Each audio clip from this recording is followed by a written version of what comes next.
Thanks, Tina, and welcome to the DeFi convention. My name is Paul Yardley, and I'm head of software engineering at Trustology. We're a crypto custodian wallet provider. We've just recently launched our DeFi firewall product to help people in the world of decentralized finance. And today I'm joined by a couple of excellent guests who can talk me through some of the interesting things that are going on at the moment there. So I'm joined by Barney Mannerings from Vega Protocol and Jose Macedo from Delphi Digital. So welcome, guys. So Barney, could you talk us through the Vega Protocol and briefly, if you can, the sort of current market layout, how things work, and what you're trying to build and how you're trying to open things up?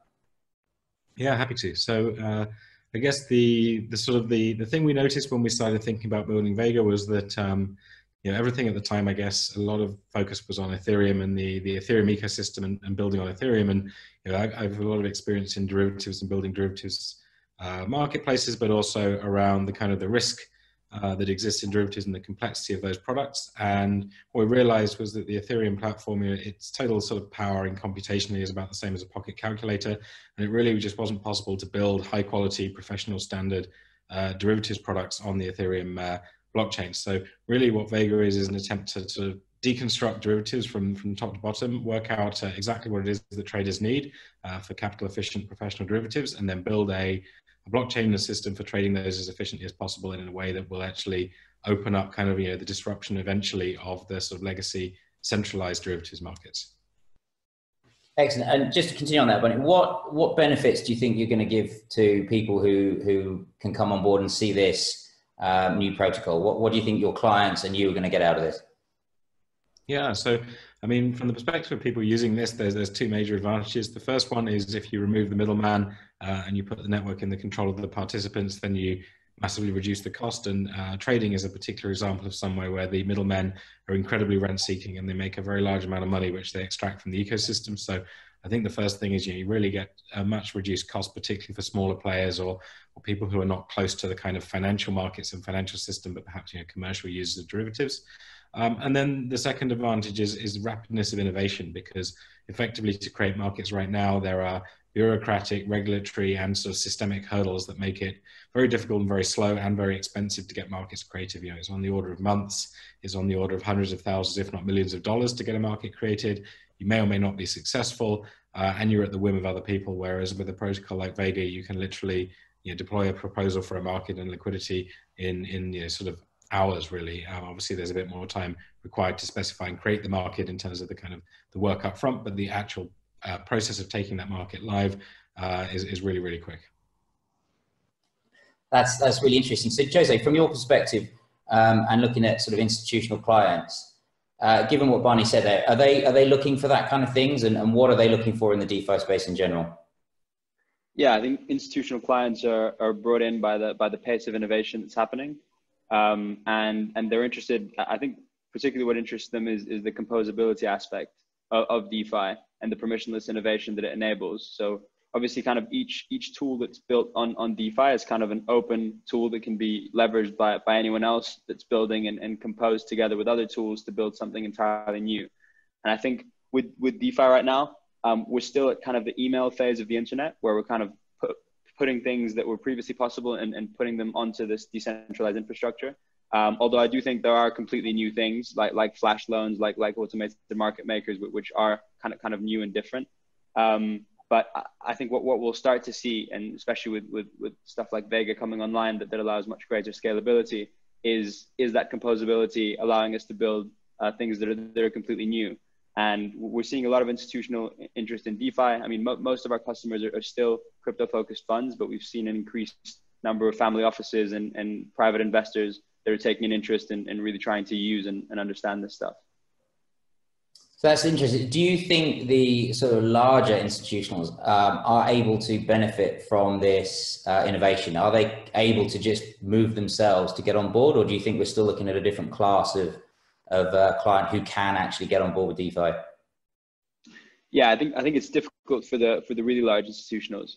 I think we're starting to see, as I said, more family offices and private investors. I think we're still a ways away from larger institutions. Obviously, custody has kind of been solved, or at least is on its way to being solved by the great work that Trustology and others in the space are doing. But there's still a lot of other kind of barriers, from having to get a wallet to technical risk on smart contracts and kind of a bunch of other things. So I think we're still, in terms of interacting with DeFi, we're still a ways away from the larger investors getting involved. But definitely sort of getting closer and closer. And I think Bitcoin is more likely to lead the way there. Thank you. So Barney, from your perspective, looking at the technical aspect, there's still a bunch of technical challenges to solve in DeFi and blockchains. And you mentioned Ethereum being the performance or the power of a pocket calculator. So what from your perspective are still the challenges, and how do you think you guys are solving them?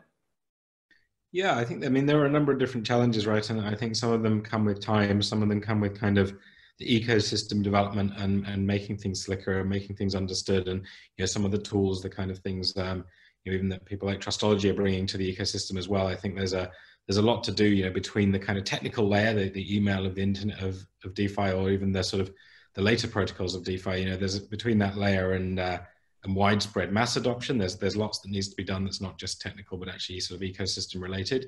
And in terms of technical challenges, I think, the biggest one that we've seen is the performance limitations. So, in order to, for a good example is capital efficiency. In order to have efficient derivatives trading, you need reasonably sophisticated risk algorithms that can be run quite regularly in order to assess the risk of positions and effectively allow people to have a relatively small amount of margin needed to take a position out, because the system is able to sort of quite, in a quite sophisticated way, as to measure that risk.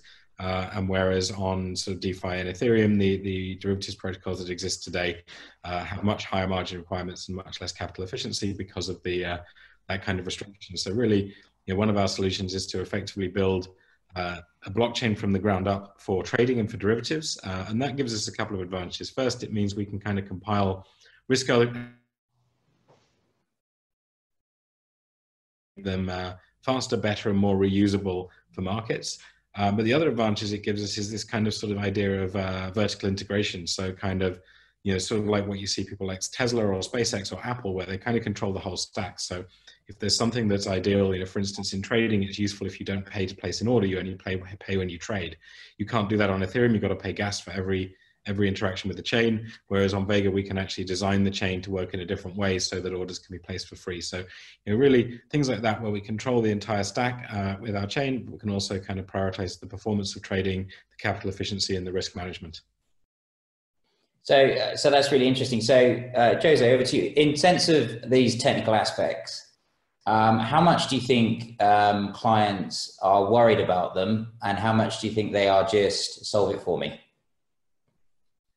I think clients are worried about them. The kind of the recent success of Nexus Mutual, I think, is a testament to that. There's a lot of technical risk in a lot of these DeFi platforms, and I think Nexus Mutual has done a good job at addressing that. But there's going to be other solutions that emerge. Most of our clients, even when they're not technical, they do like to dig into the technical aspects and try and understand them. I'd say one of the main focuses, especially given the type of clients that we have, is on the kind of value capture aspect, because what we find with a lot of these DeFi protocols is because they're built in this new way in which everything is open source, permissionless, and therefore forkable, that value capture becomes much more difficult, because you can't just kind of lock other people out and charge a fee. Any kind of excess rent extraction just gets forked away and made cheaper. So DeFi products also really have to innovate in the ways that they capture value, with building kind of network effects that can't be forked. Whether it's kind of community or integrations or liquidity, security, these kind of network effects are what these DeFi products really have to focus on. And it's kind of a different way of looking at a financial product or a business than what they're used to, where kind of regulatory moats exist and stuff. That none of that exists in DeFi. So I think that's what most of our institutionals are spending a lot of time on, is trying to understand the instruments and the ways in which they can capture value and be defensible long term. So how do you think as an industry, we're going to get more institutions to come on board and remove all these hurdles that we've kind of talked about? And also, do you think that some of the I guess, less honest DeFi protocols are kind of going to get in the way of, they're going to bring down the reputation of DeFi as a platform. So Barney, on that point, what do you think?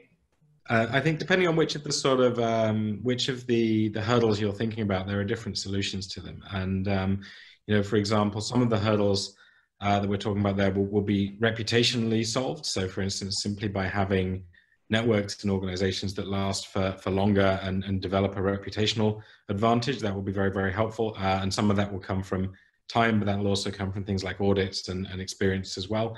And more people, you know, people like Gauntlet, who are doing a lot of work in analysis of these kind of protocols as well, are very helpful there because they help everyone to increase their understanding of what's going on.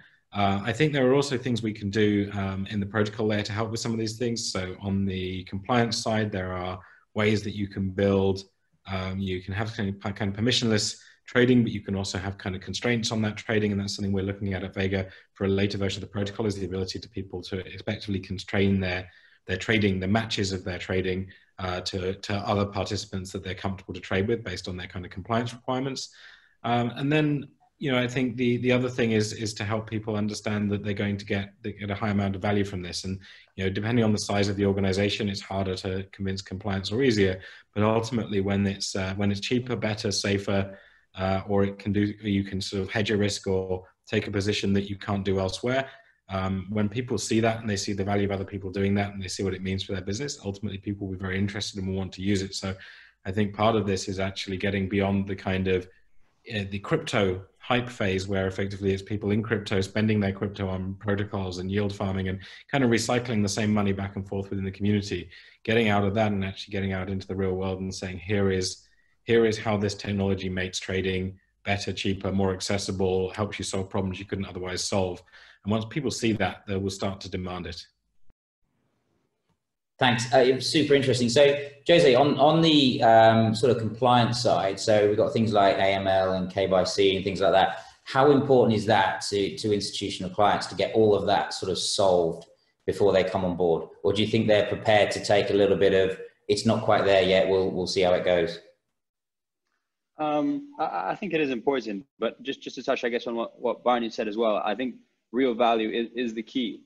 You know, creating real value that's not, people aren't going to use these products because they're decentralized, because they're censorship resistant. You know, I think they really have to have architectures that are fundamentally better and more efficient. And a lot of people, you know, there's a lot of obviously less interesting stuff happening with yield farming, and recently there's been a lot of, you know, stuff doesn't make much sense, but there's also been I think incredible successes that we should also highlight in terms of I can now get better execution on stablecoin trades on a decentralized exchange than I can on a centralized one. You know, I can get better on Curve than I can get on a centralized exchange. Uniswaps has become more efficient than centralized exchanges for various different types for various trading pairs. So I think those kinds of improvements are what we really need to get people interested, rather than as Barney said, recycling capital, and rather than just kind of pounding the table about decentralization and censorship resistance and stuff. I think when this stuff really gets interesting is when you can encode incentives in a way that eliminates middlemen and makes the systems more efficient. So I think that's interesting. So as a technical person, some of the things that I find interesting are the decentralization and things like that, and the censorship resistance. But I think what I'm hearing from both of you, Barney, if you want to carry on with this, is it's all about value. You've got to give me a reason to use what you're using. And if you've got censorship resistance, that's kind of like an extra, but you still have to give me value, more efficient markets, more benefits, easier access, faster, quicker. Is that a fair assumption? Yeah, I mean, I think you can take decentralization and censorship resistance from two angles. You can take it from the angle of ideology. And, you know, I suspect many of us here are here because we like it, because we think it is good to have things that are decentralized. It is good to put control in the hands of the users. It is good to have things that are not able to be censored by bad actors or even potentially governments, and there are benefits, and it is good not to enrich those middlemen. So, you know, there's many of the people here are here for that reason, partly. But I also think the other angle you can look at it is to say, well, why, particularly given that many people live in countries that are reasonably free and open and that have markets that are reasonably efficient, why are they going to move, and why is there going to be a shift to something, and does it need decentralization, and how much? And I think the key there is, what does it enable? And what it enables is things like that permissionless innovation. So, you know, I don't need decentralization to trade the euro for the dollar in London, because you can trade that incredibly liquid, incredibly easily in most cases. So do I need decentralization for that? No. But if I want to create a new product, decentralization gives me a unique advantage there. Equally, if I'm in a country that's more up and coming and that doesn't have the same financial infrastructure, and maybe I don't have access to kind of capital markets through my sort of merchant banking relationship, then suddenly this may be the only way for me to access certain hedging products. And the interesting thing about this is it's only a subset of things that creates value for you. You would not want to go in and suddenly start trying to sweep up the London Stock Exchange and the current liquid FX markets on day one.